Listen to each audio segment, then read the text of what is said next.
Hop, endi filtr bilan find ko'rib chiqamiz, ya'ni filtr qilingan ma'lumotlar ili ichidan saralab olingan, ya'ni qaysi ma'lumotni отдельно ajratib olishimiz kerak bo'lgan holatda. Buning uchun bitta o'zgaruvchi ochamiz, ya'ni filtr qilingan ma'lumotlar degan o'zgaruvchi ochamiz. Va uni tenglaymiz. Voyaga yetgan ma'lumotlarni true false qilganimizni filtr qilingan holatiga. Filtr sintaksisini yozamiz va arrow function ochamiz. Ichida bizga qaytarib bergan deymiz. Aynan is adult teng bo'lganda true ga. Keyin bu yoqqa filtr qilingan ma'lumotlarni konsolga chiqaramiz. Hop, bizlarimiz konsolda mana 8 tasi voyaga yetgan ekan, 8 tasini chiqaryapti. Endi xohlasanglar buni ichidan faqat dizaynerlarni yoki faqat programmistlarni chiqarib olsanglar ham bo'ladi. Ya'ni bitta backend developer bor ekan, frontend developer bor ekan. Uchdan o'zini ham ajratib olsanglar bo'ladi. Bundan tashqari oyligi, misol uchun $1000 dan, ya'ni 950 ga bo'lgan $1000 tepalarni ham ajratib olsanglar bo'ladi. Bu yoqqa qo'shib shart bersa ham bo'ladi. Mana buni noto'g'ri qo'yib qo'yamiz, katta kichik belgilab. Buni bunaqasi qo'yishimiz kerak. Ya'ni salary esa katta bo'lishi kerak $1000 dan. 7 tasiniki voyaga yetgan va $1000 dan katta oyga oladi. Find filtr shunaqa ishlaydi. Bundan keyin misol uchun mana shuni boshqa misolga ko'ra qolaylik, отдельный misollar. Buni uchun oldinglar. Endi filtr qilingan faqat dasturchilarni chiqaramiz. Mana filtrlar bitta menuslarni ham ko'rib ketamiz shunaqasi. Hop, let deymiz.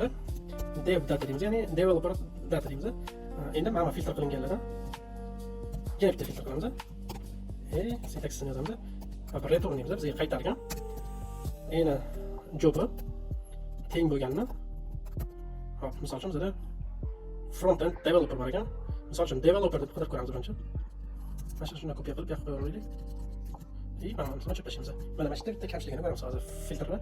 Ya'ni kamchiligi deb bo'lmaydi-ku, endi o'zining xossasiga ham filtr qidirish qismida ishlatib bo'lmasligini sababini bitta ko'ramiz. Hop, bu yerda misol uchun developer qidirdik, mana bizga hech narsa qaytarmadi. Negaki biz mana developer degan so'zni o'zini qidirdik. Buning ichidan yo backend developer yoki frontend developer deb qidirishimiz kerak. O'shanda bizaniki to'g'ri bo'ladi. Hop, buning uchun bu yoqda eski holatni yozib qo'yamiz, ya'ni misol uchun backend developer. Hop, bu yoqqa ahamiyat bermaydi, negaki men o'zgartirganim ismi adult. ID'sini o'zgartirganman. Qolgan hammasi bir xil ma'lumot ketadi, o'shaning uchun shunaqa.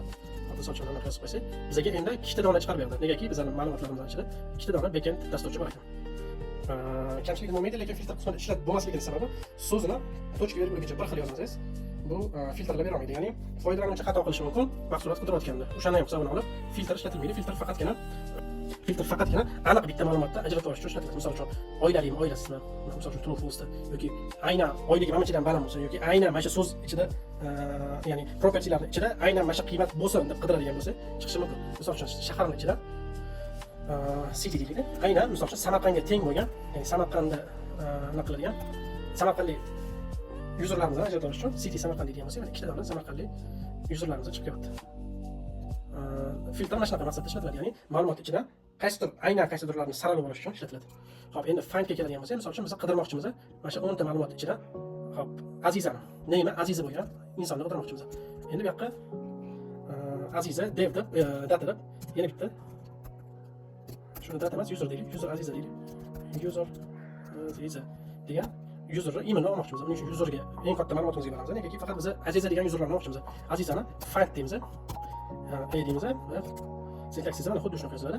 Yeni ichidan bizga qaytargan, yeni ichidagi name teng bo'lgani Azizaga. Keyin buni konsolga ko'ramiz. Hop, mana bularni yopib qo'ysak bizga xalaqit qilmaydi shunda.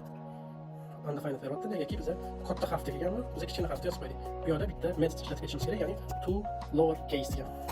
Ya'ni kelayotgan ma'lumotni kichkina harfga o'girib, kichkina harf bilan tenglashimiz kerak. Mana endi bizga Aziza degan foydalanuvchimizdan chiqarib berdi. Shunda find misol uchun 10 ta Aziza bo'lsa, 10 ta Azizani birinchisiga yo'liqquncha ishlaydi. Birinchisiga yo'liqqandan keyin bo'ladi ishni to'xtatadi. Birinchi Azizani topdim, qaytib keladi. Agar Aziza ma'lumotlarimiz oxirida turgan bo'lsa, oxirigacha boradi. Birinchida turgan bo'lsa, birinchi Azizaga yo'liqqan bo'lsa, Azizani oladi va orqaga qaytadi. Ya'ni Azizani topdim, qaytdim, bo'ldi.